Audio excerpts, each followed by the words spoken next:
ଆଜିର କାଳାଂଶକୁ ସ୍ୱାଗତ। ଆଜି ଆମେ ପ୍ରଥମ ଶ୍ରେଣୀ ଝୁଲଣା ବହିର ଆରେ କାଉ ଆ ଠେକୁଆ ଗୀତକୁ ଗାଇବା।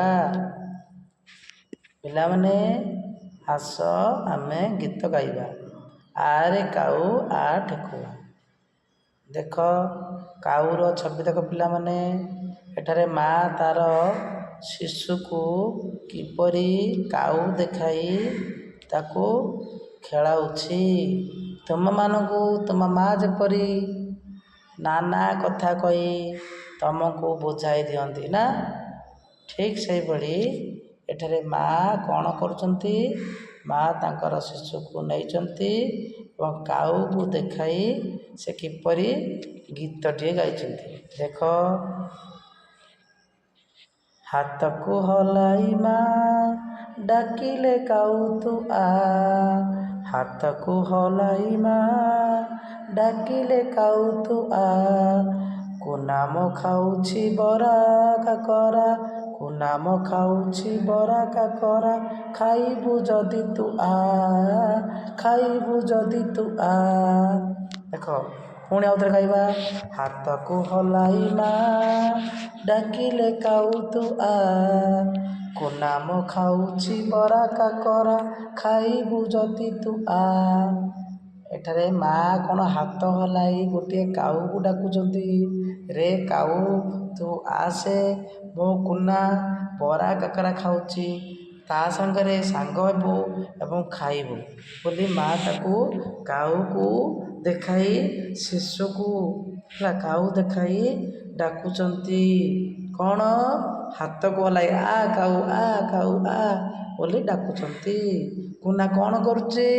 କୁନା ବରା କାକରା ଖାଉଛି, ତୁ ଯଦି ଖାଇବୁ ଆସେ, ତା ସାଙ୍ଗରେ ମିଶି ଖାଇବୁ।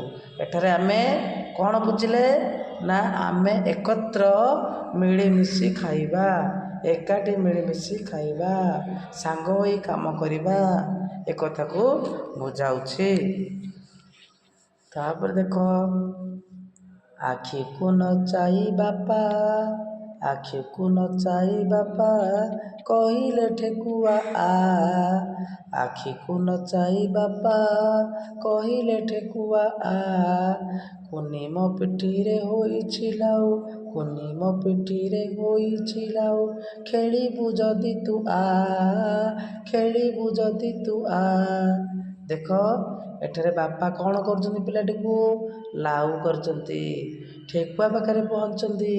ଠେକୁଆକୁ କହୁଛନ୍ତି ଆଖିକୁ ନଚାଇ, ଆରେ ଠେକୁଆ, ଆଖିକୁ ନଚାଇ ବାପା କହିଲେ ଠେକୁଆ ଆ, ଠେକୁଆ ଆ, କୁନି ମୋ ପିଠିରେ ହୋଇଛି ଲାଉ, କୁନି ମୋ ପିଠିରେ ଲାଉ ହୋଇଛି, ତୁ ମଧ୍ୟ ଆ ଖେଳିବୁ, କୁନି ସାଙ୍ଗରେ ତୁ ଖେଳିବୁ ବୋଲି ବାପା କହିଲେ।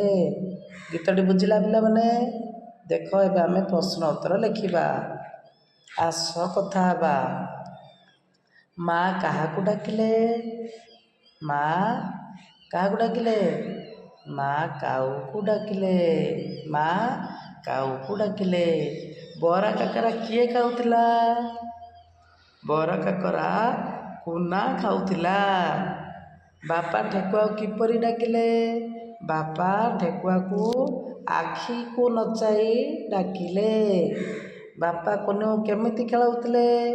ବାପା ତାଙ୍କ ପିଠିରେ ଲାଉ କରି କୁନିକୁ ଖେଳାଉଥିଲେ।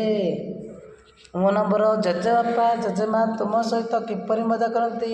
ପିଲାମାନେ ଆମେ ଜାଣିଛେ ଜେଜେବାପା ଜେଜେମା ଆମ ସହିତ କିପରି ମଜା କରନ୍ତି, ତାକୁ ଆମେ ଲେଖିବା। ତମେ ସବୁ ଜାଣିଛ ନା? ଲେଖ। ଜେଜେବାପା ଜେଜେମା ଆମକୁ ନାନା ପ୍ରକାର ଗପ, ନାଚ କରି, ଗୀତ ଗାଇ ଆମ ସହିତ ମଜା କରନ୍ତି। 2 ନମ୍ବର ପ୍ରଶ୍ନର ଉତ୍ତର, ତଳ ଚିତ୍ରଗୁଡ଼ିକୁ ଚିହ୍ନିବା। ଯେଉଁ ଚିତ୍ର ନାମ ଆ ଅକ୍ଷରରେ ଆରମ୍ଭ, ତା ପାଖରେ ତା ତଳ କୋଠରୀରେ ରଙ୍ଗ ଦେବା। ଯେଉଁଟା ଆରେ ଆରମ୍ଭ ସେଠି ରଙ୍ଗ ଦେବା। ଏଠି ଦେଖ ଆ ଅଛି, ଆତ, ଏଠି ଆମେ ରଙ୍ଗ ଦେବା। ଏଠାରେ ଆମେ ରଙ୍ଗ ଦେବା। ଆ ଅଛି ନା, ତେଣୁ ଆମେ ଏଠି ରଙ୍ଗ ଦେଇଦେବା। ଦେଖ ଆ ଅଛି, ରଙ୍ଗ ଦେବା, ଏଠି ଆମେ ରଙ୍ଗ ଦେଇଦେବା।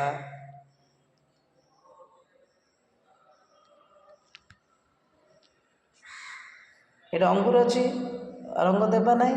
ଏଇଟା ଆଳୁ ଅଛି, ଆଳୁରେ ଆମେ ରଙ୍ଗ ଦେବା, ଆଳୁରେ ଆମେ ରଙ୍ଗ ଦେବା।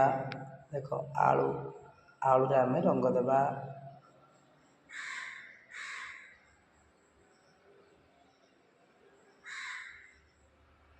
ଆଖି ଅଛି, ଆଖିରେ ମଧ୍ୟ ଆମେ ରଙ୍ଗ ଦେଇଦେବା ହେଲା।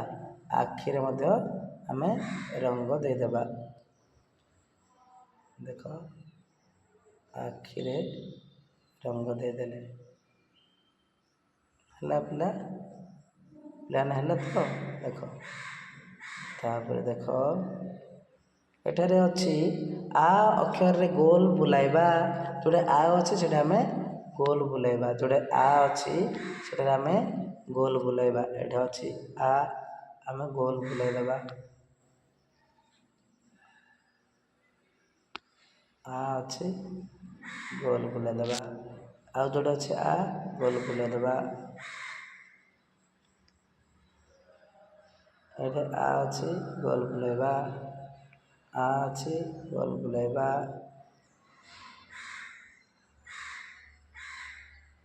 ଯେଉଁଟା ଆ ଅଛି ଆମେ ଗୋଲ ବୁଲାଇ ଦେଲେ ହେଲା। ତାପରେ ଆଗକୁ ଯିବା। ଆସ ଦେଖି ଲେଖିବା।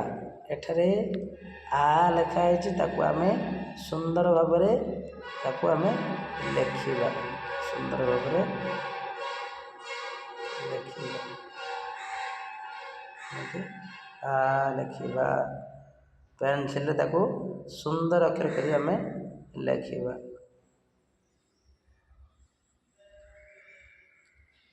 ସୁନ୍ଦର ଭାବେ ଲେଖିବା।